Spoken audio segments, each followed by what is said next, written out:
warahmatullahi wabarakatuh. Yang terhormat dosen penguji ujian kinerja PPG dalam jabatan Angkatan 2 tahun 2021. Perkenalkan, nama saya Nur Asrikah. Saya merupakan guru dari Madrasah Aliyah Mambaul Ulum Sumber, Kecamatan Sumber, Kabupaten Rembang, Provinsi Jawa Tengah. Sekaligus merupakan salah satu mahasiswa PPG dalam jabatan Angkatan 2 tahun 2021 dari LPTK Universitas Islam Negeri Sunan Kalijaga, Yogyakarta.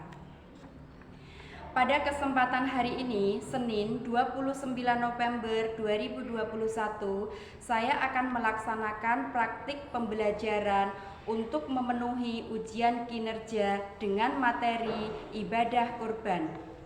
Nah, untuk lebih jelasnya, berikut adalah praktik pembelajaran yang telah saya laksanakan. Mohon saran dan masukannya agar pembelajaran yang kami laksanakan ke depannya bisa lebih baik. Terima kasih. Wassalamualaikum warahmatullahi wabarakatuh.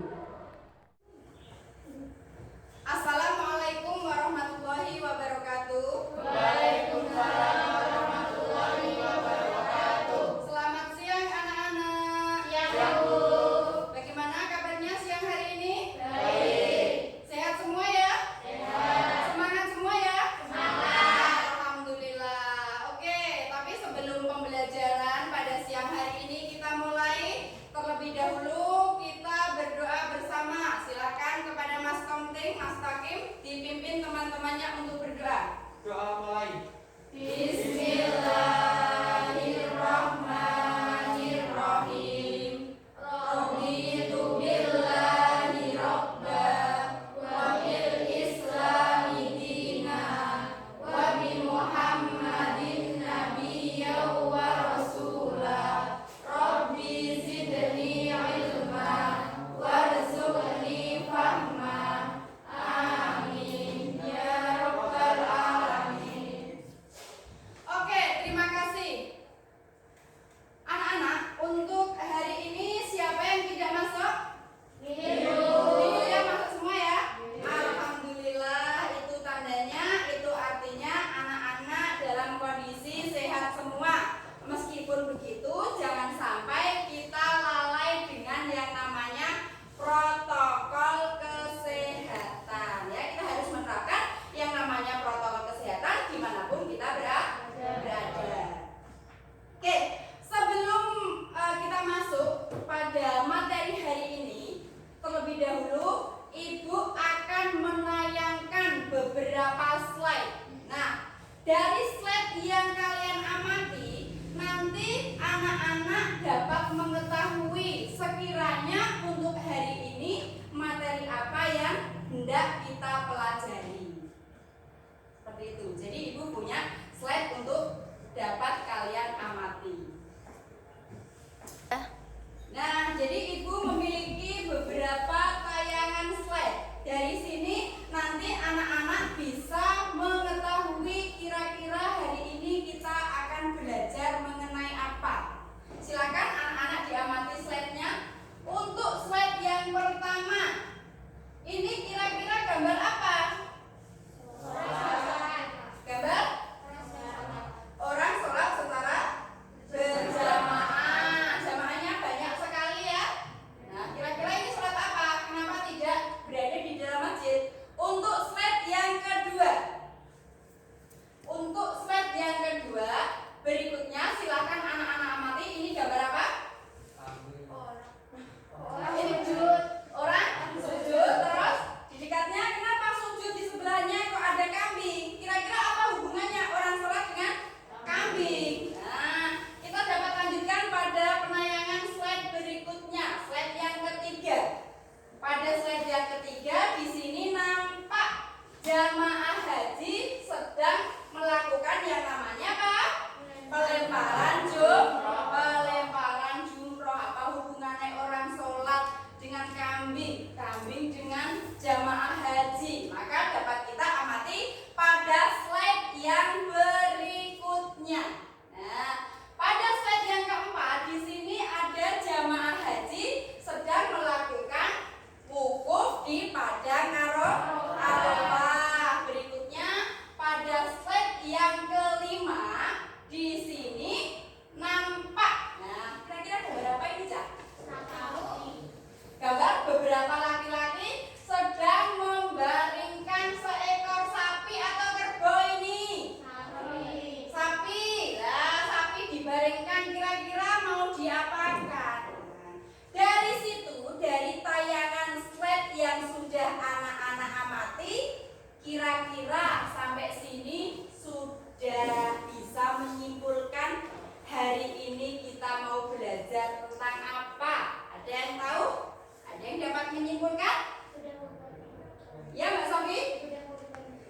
ibadah korban. Yang lain ada jawaban lain?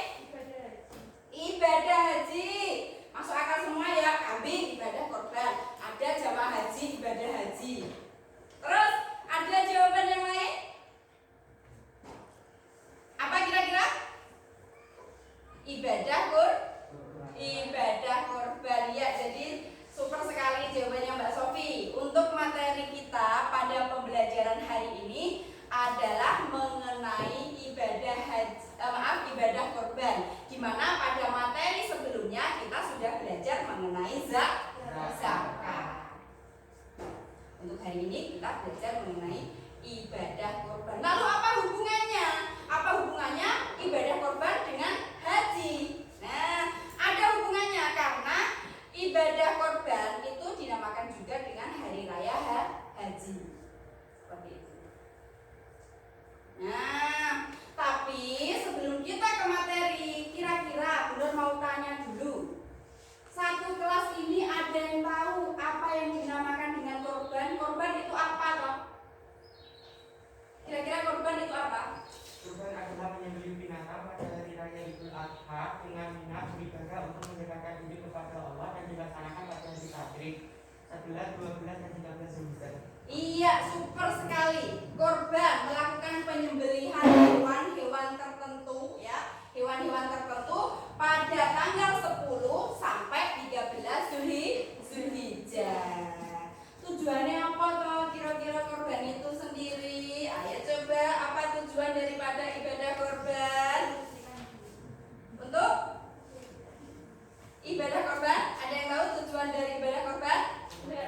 Untuk mendekatkan diri kepada Allah. Kapan itu sudah ya? Kapan? Tadi jelas dari pengertian di situ dapat disimpulkan bahwasanya waktunya adalah tanggal 10 sampai tanggal 13 Zulhijjah. Nah, berikutnya coba jujur kalian. Sudah pernah satu kelas ini ada yang melakukan korban? Ayo, siapa? Jujur, tidak usah malu-malu. Uang ibadah itu gak usah isin-isin. Bukan berarti pamer, tapi kita dapat memotivasi atau menginspirasi yang lainnya. Siapa pernah melakukan korban? Saya, Bu. Oh, Mas Santoso sudah pernah? Sudah. Oh, sudah. Itu korbannya diniatkan oleh orang tua atau korban sendiri, Mas? Korban sendiri. Korban sendiri. Uangnya dari mana, Mas? Menabung. Menabung. Alhamdulillah, luar biasa, super sekali. Melakukan korban dengan menggunakan uang sendiri dari sisa uang saku. Super itu. Yang lain harus terinspirasi daripada Mas Santoso ya. Nah, bagus, itu perlu ditingkatkan. Nah, itu tetap harus harus ditingkatkan ya Mas, dalam artian dipertahankan, karena yang namanya korban itu dilakukannya adalah setahun sekali, bukan seumur hidup sekali. Seperti itu. Nah, karena anak-anak sudah tahu hari ini kita mau belajar tentang apa, harapannya setelah pembelajaran ini nanti selesai, anak-anak dapat yang namanya menguraikan pengertian daripada korban itu sendiri. Pengertiannya apa? Dapat menguraikan yang namanya dalil maupun hukum korban, dapat menelaah sejarah singkat korban itu seperti apa, dapat memperjelas waktu pelaksanaan korban itu kapan, dan dapat melaksanakan praktik penyembelihan hewan kurban yang baik dan benar itu seperti apa. Nah, itu harapannya setelah anak-anak selesai mempelajari materi ibadah kurban. Oke, masih semangat semua ya loh, kok pada kelihatan lesu. Ayo, pada lapar? Iya, Bu. Ya, oke, nanti jajan bareng. Ketika istirahat, jajan bareng teman-temannya maksudnya. Oke, biar kalian semangat, biar tidak loyo, Ibu mau ajak nyanyi kalian dulu untuk membangkitkan semangat siang kalian. Ya, kita nyanyi bareng ya. Nanti kalau Bu Nur bilang kata selalu, anak-anak bilang kata semangat. Bu Nur bilang kata tetaplah, anak-anak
Dekafmats. Nah, seperti apa? Nanti Bu Nur ada 2 kartu. Satunya berisikan kartu soal, satunya berisikan kartu jawaban. Yang mendapatkan kartu soal berarti nanti harus menemukan pasangannya yang mendapatkan kartu jawaban. Bingung Bunda? Tidak bingung, karena saya sudah membedakan warna antara mana kartu soal dan mana kartu jawaban. Seperti itu. Paham? Paham. Oke, langsung saja kalian buat kelompok diskusinya ya. Karena tadi kesepakatannya adalah 1 orang itu beranggotakan 4, berarti kita ada 3 kelompok. Kelompok pertama adalah gini saja, biar tidak susah. Kelompok pertama 1, 2, 3, 4. Nah, terus kelompok kedua 1, 2, 3, 4. Nah, Mbak Angel berikutnya gabung ke sana. Silahkan untuk tata mejanya, tata ruangnya dibuat melingkar biar gampang untuk diskusi satu sama yang lainnya. Oke, semua sudah bergabung dengan anggota kelompoknya masing-masing ya. Nah, nanti ini Ibu ada LKPD, Lembaga Kerja Peserta Didik. Dalam LKPD ini Bu Nur sudah mengetikkan permasalahan yang harus kalian cari solusinya atau temukan jawabannya. Nah, tapi sebelum diskusi, silakan anak-anak melakukan literasi terlebih dahulu, membaca buku atau bahan ajarnya. Bahan ajar yang sesuai dengan materi yang sedang kita pelajari. Seperti itu ya. Baca dulu, dan budayakan membaca. Karena membaca dapat menambah wawasan. Oke, langsung Ibu bagi saja ya. Ini yang pertama, silahkan.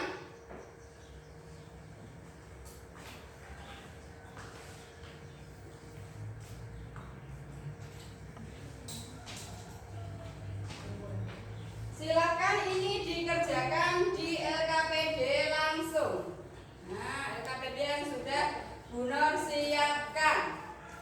Silakan dikerjakan, tapi sebelumnya silakan Ibu beri waktu 5 menit untuk kalian membaca terlebih dahulu, memahami materi yang sedang kita pelajari, kemudian mengerjakan atau melaksanakan diskusi secara kelompok.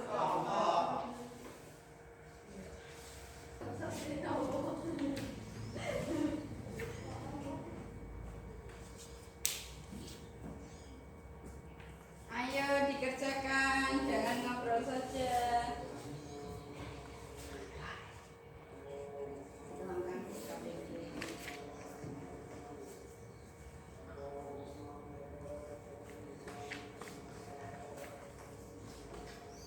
Ayo kelompok 2, kelompok 2. Ayo didiskusikan. Kelompok? Sudah, Bu. Kelompok 1 sudah selesai. Kelompok 1 mana? Unjuk jarinya. Sudah selesai, Mbak? Sudah, Bu. Sudah. Kelompok 2 bagaimana? Sudah, Bu. Sudah. Apa kabar dengan kelompok 3? Sudah, Bu. Sudah. Kalau sudah berarti sudah siap untuk presentasi ya? Sudah siap? Sudah. Semangat siangnya mana? Sudah siap? Sudah. Oke, Bunda tawarkan dulu dari 3 kelompok mana yang lebih siap maju untuk pertama kali? Yang sudah siap untuk maju siapa? Kelompok mana? Kelompok 3. Kelompok 3? Ye. Sudah siap? Sudah. Siapa yang mau mewakili? Vicky Fadila. Oke. Ayo Mbak Piwi, silakan dipresentasikan hasil diskusinya di depan teman-temannya.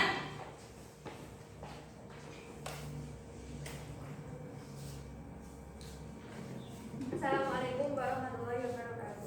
Waalaikumsalam warahmatullahi wabarakatuh. Permasalahannya dibaca Mbak sekalian.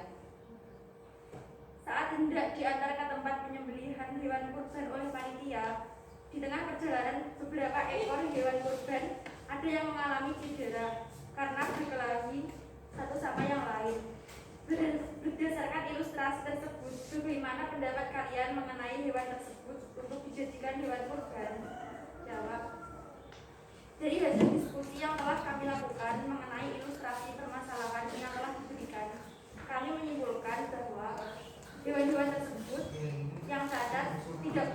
dijadikan sebagai hewan kurban karena tidak memenuhi persyaratan.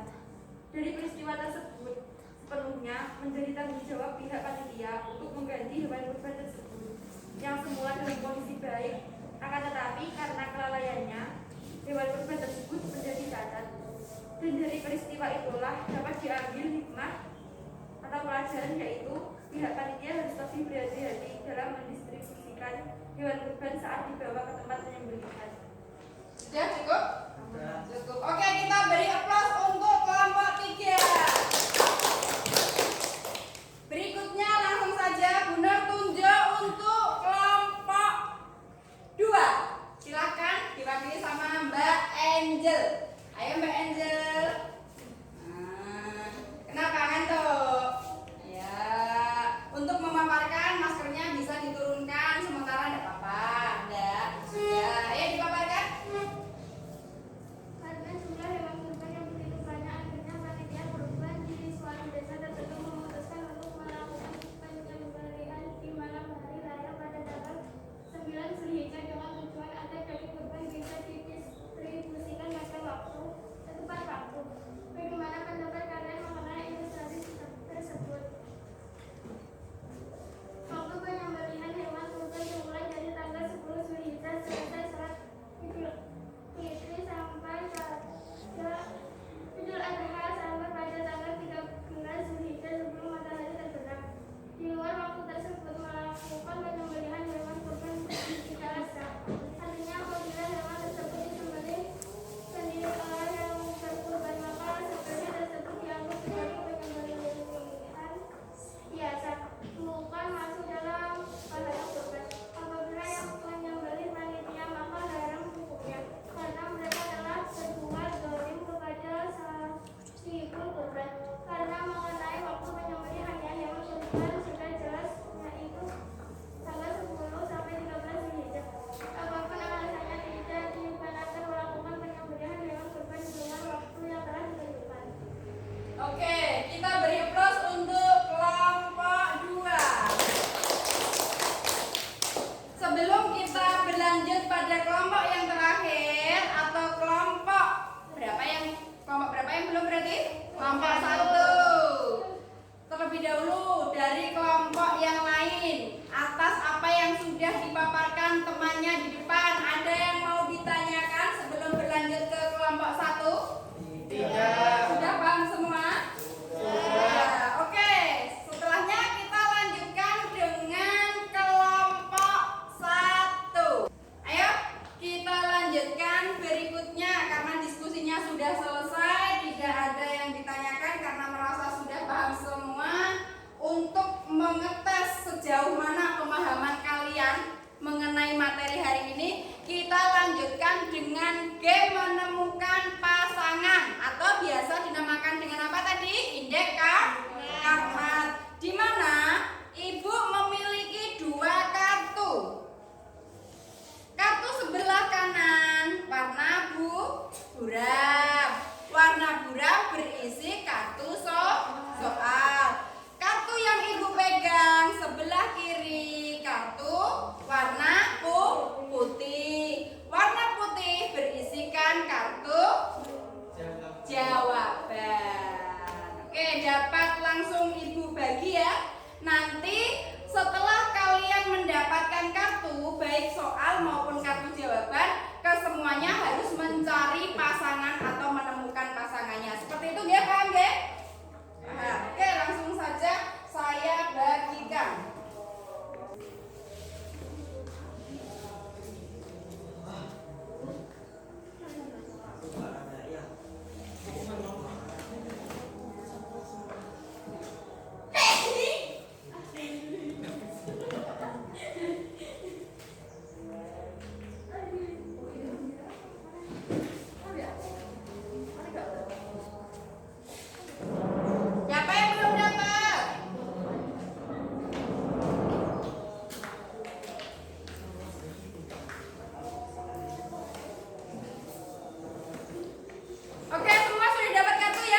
Sudah semua. Coba tunjuk jari siapa yang mendapatkan kartu soal. Nah, siapa yang mendapat kartu jawaban? Oke, semua sudah menemukan pasangannya. Sekarang saatnya kita cek kira-kira antara kartu soal dengan kartu jawaban yang sudah kalian temukan itu matching apa tidak. Kita tes ya, tes dengan cara maju secara berpasangan. Oke, untuk yang pertama yang benar tunjuk untuk memaparkan daripada kartu soal dan kartu jawaban sudah match apa belum. Pasangannya Mbak Vicky sama Mbak Sarot. Lainnya bisa kembali ke tempat duduk masing-masing.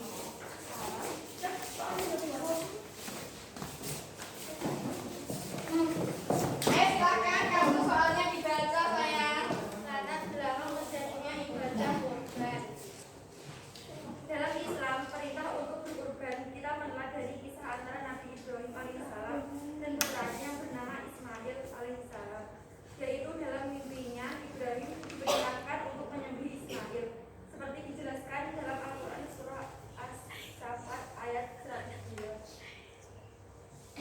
Kira-kira antara kartu soal dengan kartu jawaban sudah matching apa belum? Sudah. Apa benar kalau latar belakang atau sejarah terjadinya korban dalam Islam itu kita meneladani kisahnya Nabi Ibrahim dan juga Ismail?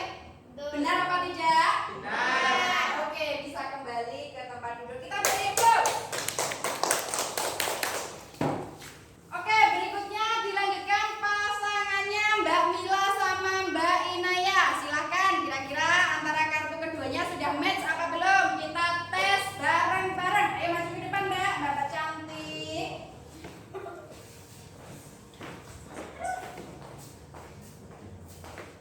Ayo, silahkan dibacakan kartu soalnya.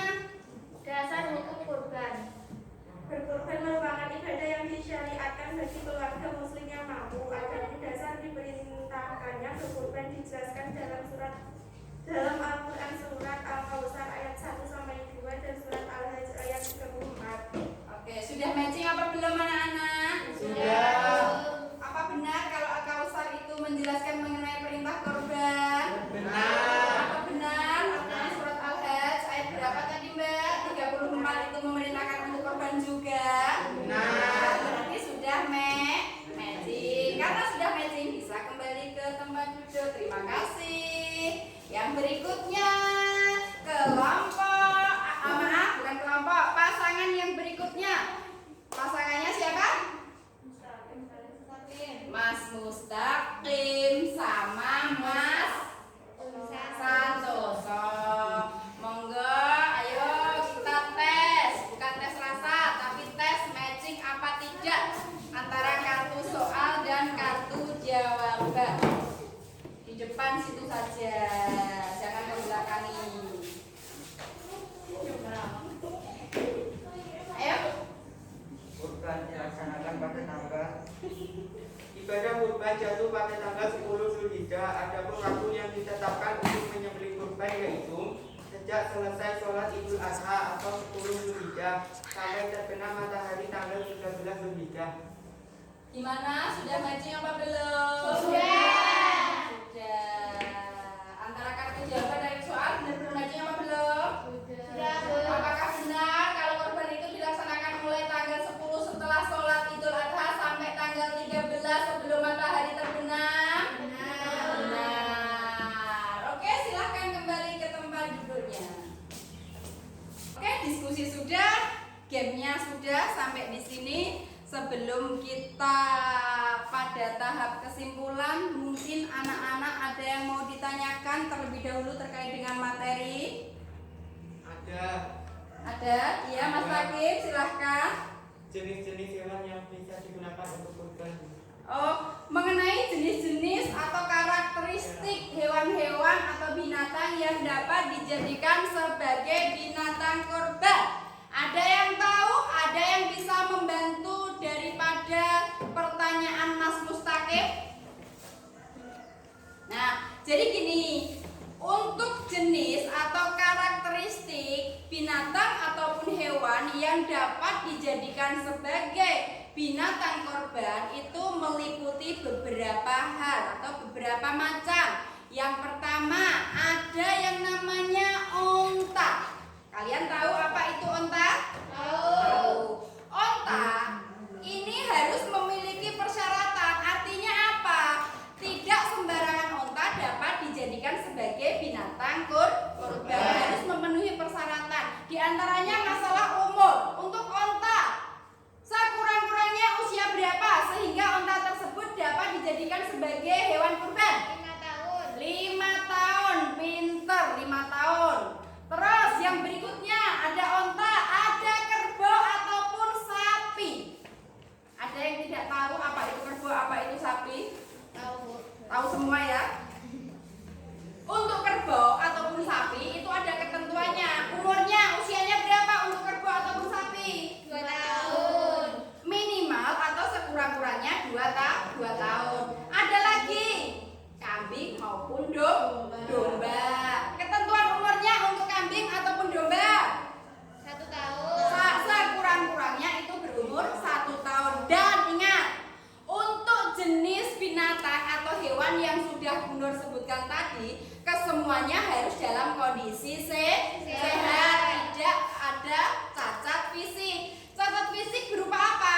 Matanya buta, kupingnya hilang siji, kakinya pincang, atau dari kondisi badan jangan terlalu slim, jangan terlalu kurus. Nek kalian sing lemu pengennya slim, tapi untuk dijadikan sebagai hewan kurban, binatang tersebut harus dipilih yang terbaik dari segi kondisi badannya.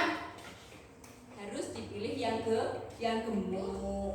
Ojo mbok pilih sing kuru, tapi harus dipilih yang gemuk, tidak sakit-sakitan dan tidak cacat. Seperti itu Mas Takim. Bisa dimengerti? Bisa dimengerti. Yang lain mungkin ada yang masih perlu ditanyakan? Kalau tidak, oke, kita dapat menyimpulkan materi pembelajaran kita hari ini bahwasanya ibadah kurban itu merupakan ibadah yang disunatkan bagi umat Islam. Karena ibadah kurban sendiri itu merupakan atau memiliki tujuan untuk mendekatkan diri kepada Allah Subhanahu wa Ta'ala atas apa yang sudah dikaruniakan kepada kita, baik berupa rezeki maupun berupa yang lainnya. Mengenai waktunya jelas tadi ya, dimulainya atau jatuhnya adalah pada tanggal 10 Zulhijjah. Untuk penyembelihan hewannya tanggal 10 Zulhijjah dengan syarat harus selesai melaksanakan sholat Idul Adha dan berakhir pada hari terakhir hari Tasyrik, yaitu tanggal 13 Zulhijjah dengan persyaratan matahari belum terbenam. Untuk jenisnya tadi sudah seperti apa yang ditanyakan oleh Mas Mustaqim. Seperti itu ya pembelajaran kita pada hari ini. Untuk penugasan ya pada LKPD yang Bu Nur kasih selain LKPD untuk diskusi ya, nanti bisa anak-anak kerjakan di rumah. Minggu depan dikumpulkan, itu yang pertama. Terus yang kedua, selama 1 minggu ya, artinya pertemuan berikutnya anak-anak mengumpulkan sebuah produk. Berupa apa? Membuat clipping. Clipping tentang apa? Ya tentang materi kurban. Seperti itu, paham ya? Jadi ada 2 penugasan. 1 LKPD secara individu yang sudah saya bagikan tadi. Yang kedua adalah membuat clipping. Tapi ingat, kesemuanya dikerjakan secara individu, tidak boleh berkelompok. Kita buat ketentuan saja untuk jumlah halamannya minimal berapa? 5 halaman ya, 5 halaman cukup ya untuk clippingnya? Oke.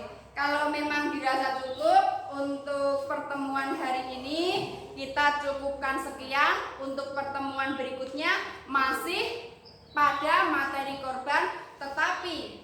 menanyakan materi pokok yang berbeda lagi mengenai sunnah dalam kurban itu apa saja, bagaimana cara pembagian daging kurban sesuai dengan ketentuan Islam, itu akan kita bahas pada pertemuan berikutnya.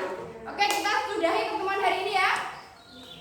Mari kita tutup bersama-sama dengan membaca bacaan hamdalah. Mudah-mudahan